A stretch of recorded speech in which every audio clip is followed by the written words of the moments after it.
Welcome back to the shop. This week, we're going to make this cool little birdhouse out of fence pickets. Believe it or not, cedar fence pickets.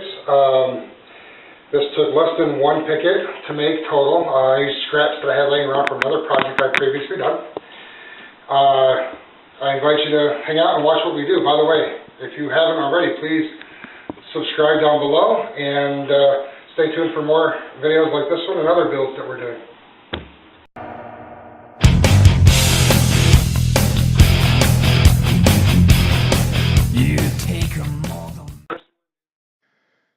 Okay, so after recording, we discovered that our sound quality was horrible. Here, I'm just letting you know about the wood we're using. It's cedar planks, and it was less than one full picket.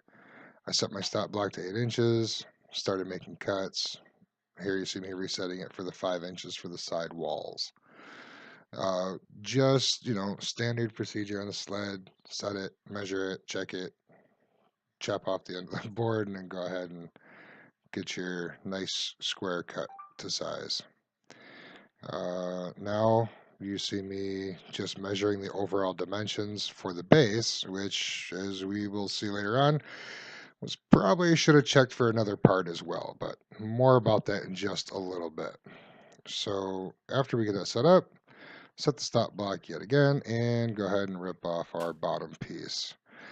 Now here I'm just showing where I measured 5 inches up on the side and into the center on the board. It connected all the dots in order to get the angle I needed for the roof. Now, not having a miter box that would swing to the appropriate angle, I just used my sled and lined up the marks on the kerf and then just went ahead and braced it against the back wall, locking it down in place with my fingers, and went ahead and made those cuts. They came out really nice, no problem. Oh, here I am, just about to learn how to use a new tool. My friend, the bevel gauge. As you can see from the images here, I'm having a really hard time figuring out how to get those roof pieces to line up, and decided that cutting a bevel on one board would be the appropriate course of action. So having just picked up this bevel gauge, which I had never used up until this point, just went ahead and set the angle, and after some guidance from a couple of other YouTubers, figured out how to go ahead and use this to lock down the angle necessary to set my saw.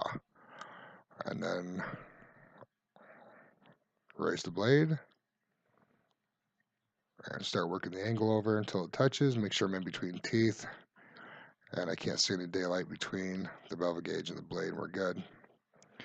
Once that's done, it'll fit perfectly. Now, wanted just one tooth above, and got a bit nervous here because of how small that block of wood is. Really wasn't feeling the idea of putting that between my fence and the blade without using some form of protection. So I go ahead and broke out my push block and then fine-tuned everything.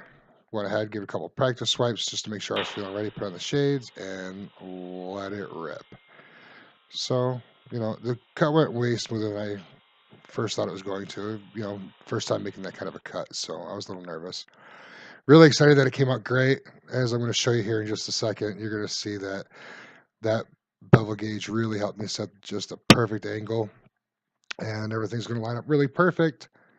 Remember earlier I said there was something I was going to be concerned with? Keep watching. And now in this next scene, I got everything laid out. All the nails are pre-drilled. Everything's looking good. I'm trying every way in your brother to try to get this thing lined up so I can just nail it in.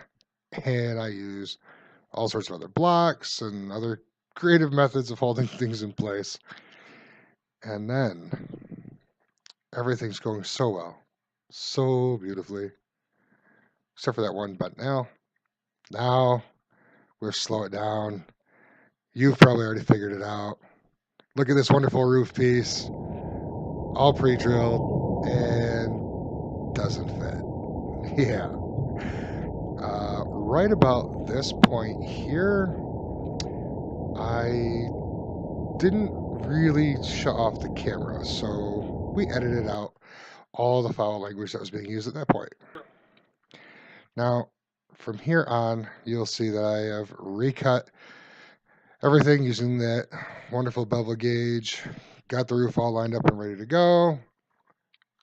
Now it's just a little over. As you can see, those extra nails hanging just beyond the body of the house. I wound up just pulling this out and letting it go.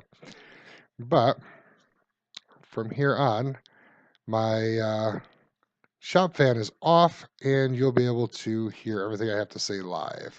Pay attention.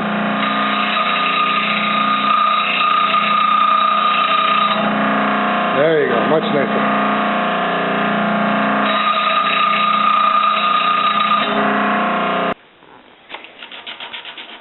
Hitting them with a little 100 grit sandpaper, just to break the edges, get rid of the pencil marks,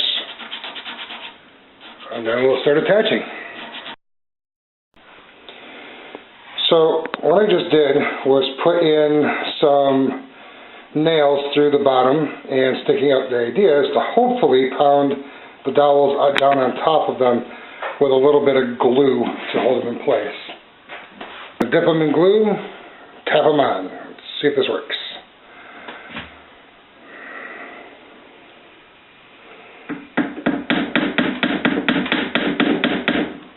Let me hold that still.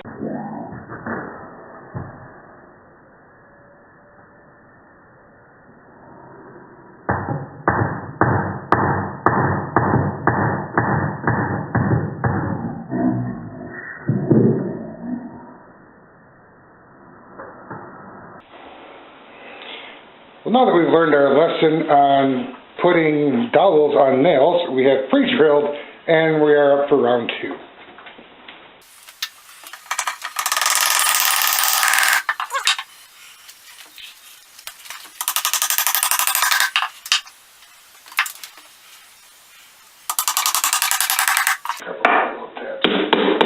Perfect. Almost.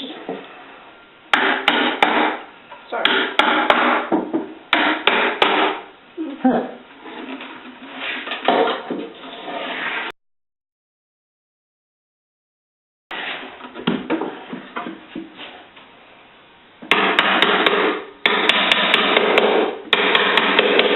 Is that crooked underneath of that?